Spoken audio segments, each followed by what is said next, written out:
Hello friends. तो आज हम लोग देखते हैं कि बीएड डीएड और बीए बीएड बीएससी बीएड जिसका एंट्रेंस एग्ज़ाम हुआ था उसका फाइनली जो है वो काउंसलिंग स्टार्ट होने वाला है। तो उसका डेट शीट यहाँ पे जो है आप लोगों को प्रोवाइड करा दिया गया है। तो आपको विजिट करना पड़ेगा SCERT के वेबसाइट पर, ऑनलाइन फॉर्म डालना पड़ेगा अपने चॉइस के अनुसार। तो यहाँ पे एक नज़र देख लेते हैं डेट शीट पर। तो यहाँ पे आप लोग देख पा रहे हैं, यहाँ पे आप लोग देख पा रहे हैं कि जो पंजीयन स्टार्ट है, विकल्प फॉर्म जमा करना है, वो 29 तारीख से स्टार्ट हो जाएगा और 4 तारीख तक आप फॉर्म भर पाएंगे। प्रथम सूची का दावापत्ति के लिए क्या होगा, लिस्ट जारी होगा, दावापत्ति मांगा जाएगा 9 से 10 तक। प्रथम सूची जो है वो प्रथम चरण की प्रथम सूची जारी कर दिया जाएगा 11 को। इसका लिए प्रवेश के लिए 11 से 15 तक का जो समय हो यहाँ पे दिया जाएगा। उसके बाद देखते हैं रिक्त सीटों की जानकारी जो है वो वेबसाइट पे ही अपलोड की जाती है, आप वहाँ पे विज़िट करके आप देख सकते हैं।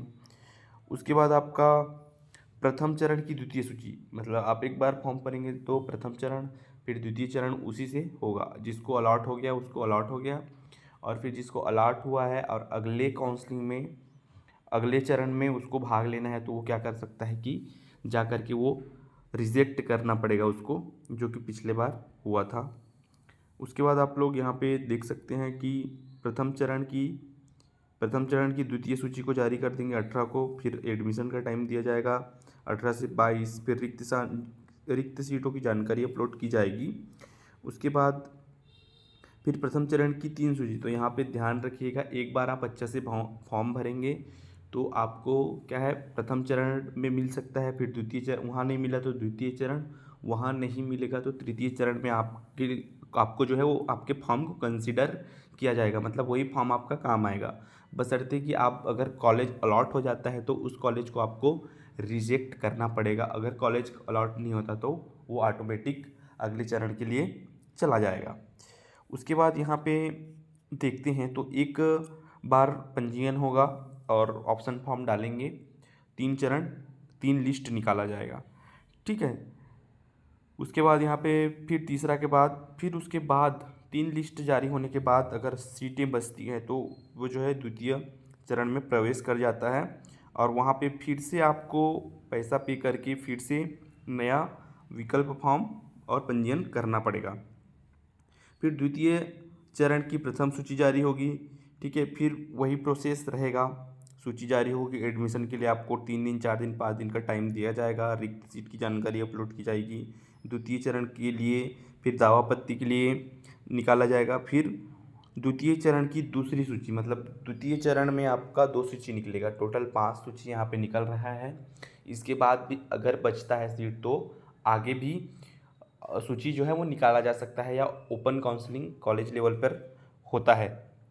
तो आप ध्यान रखेंगे इस डेट्स को, और जब भी आप काउंसलिंग फॉर्म भरते हैं तो आपका रैंक को हमेशा ध्यान रख के चॉइस करेंगे। आप डालते हैं 25-30 कॉलेजेस डालते हैं, अगर आपका रैंक ज़्यादा है तो आप 100 150 200 कितना भी वहाँ पे चॉइस है उसको डाल सकते हैं। अगर आपका रैंक पास है, ठीक है, तो उस रैंक के अंदर फिर आप कम चॉइस भी डालेंगे तो आपको मिलने का चांसेस रहेगा। और अगर आप चॉइस डाल के रखे रहेंगे तो क्या होगा, अगले सूची में फिर अगले सूची में फिर अगले सूची में स्कैनिंग होते रहेगा, और मिलने का चांस जो है वो आपका बनता है तो उसमें आपको मिल जाएगा, नहीं तो फिर आपको वेट करना पड़ेगा द्वितीय चरण के लिए, ठीक है। आपने मान लो 30 कॉलेज सेलेक्ट कर दिया, आपका रैंक बहुत ज़्यादा है, तो अलग तीनों चरण में क्या होगा, आपको तो कॉलेज नहीं मिलेगा, ठीक है ना। अगर ज़्यादा रहता तो हो सकता था कोई कॉलेज आपको मिल जाता। तो ये वाला जो गलती है वो आप ध्यान रखेंगे। सबसे पहले जो है आप लिस्ट बना के चलिएगा, मेन होता है आपका जो प्रेफरेंस लिस्ट है वो आपका बना हुआ होना चाहिए। जब भी आप खुद से भरते हैं या कैफ़े में जाते हैं, तो कैफ़े में जाएंगे तो आपको ध्यानपूर्वक भरवाना पड़ेगा, क्योंकि कई बार कैफ़े वाले लोग जल्दी में जो होता है वो भर देते हैं। तो हो सके तो आप खुद से मोबाइल से भरिए, मैनुअली भरिए। और आपको साइबर कैफ़े से भरना है तो आपको पूरा लिस्टिंग उसको आप दे दीजिए, उसके हिसाब से उसको आप अरेंज करके आप पहले से रखिए, ये मुख्य काम आपके पास रहता है। अगर बीएड की बात करूँ तो 5000 के रैंक के अंदर है तो आपको मनपसंद चॉइस मिलने के चांसेस हैं। हालांकि अगर किसी को गवर्नमेंट कॉलेज चाहिए तो 2000 के अंदर होना चाहिए। उसके बाद देखते हैं डीएलएड की। बीएड का तो यहाँ पे सीटें जो है वो 14,000 के आसपास है, लेकिन डीएलएड का सीट अराउंड 6,000 है। तो इसमें जो है वो कटअप जो है वो हाई जाएगा। ठीक है, तो अगर आपका रैंक डीएलएड में अगर आपका रैंक जो है वो टोटल 6,000 पोस्ट है, उसमें 4 से 5,000 तक आया है तो आपको मिलने के चांसेस बनते हैं, क्योंकि इसको फिर जो है इसका आरक्षण को कैटेगराइज किया जाएगा, वर्गों में बांटा जाएगा, पीए आएंगे, फिर उसके बाद जो है एक्स सर्विसमैन, ये सभी के लिए वर्गीकृत होते हैं, तो बहुत कम पोस्ट जो है वो बच पाता है। तो आप विशेष ध्यान रखें, अपने रैंक के अनुसार जो है आपका जो कॉलेज का सिलेक्शन है, लिस्टिंग है, वो होना चाहिए। आप ऐसा नहीं करेंगे कि आपका रैंक बहुत ज़्यादा है, 6,000 7,000, और आप मेन कॉलेज को डाल दिए, रायपुर का डाल दिए। तो आप कोशिश करिए कि जो आप सोचिए कि वो कॉलेज मिल सकता है क्या उस रैंक पे। अगर नहीं मिल सकता है तो आसपास के कॉलेज को आपको डालना पड़ेगा, इससे आपको आसानी से कॉलेज मिलने के जो है चांसेस रहते हैं। तो ऑप्शन जो डालना है उसका प्रेफरेंस उसको आपको ज़रूरी है कि सेट करके रखिए। इसी में बहुत ज़्यादा प्रॉब्लम आता है। आपका कम रैंक है, उल्टा पुल्टा डाल देंगे तो आपको कुछ भी मिल जाएगा।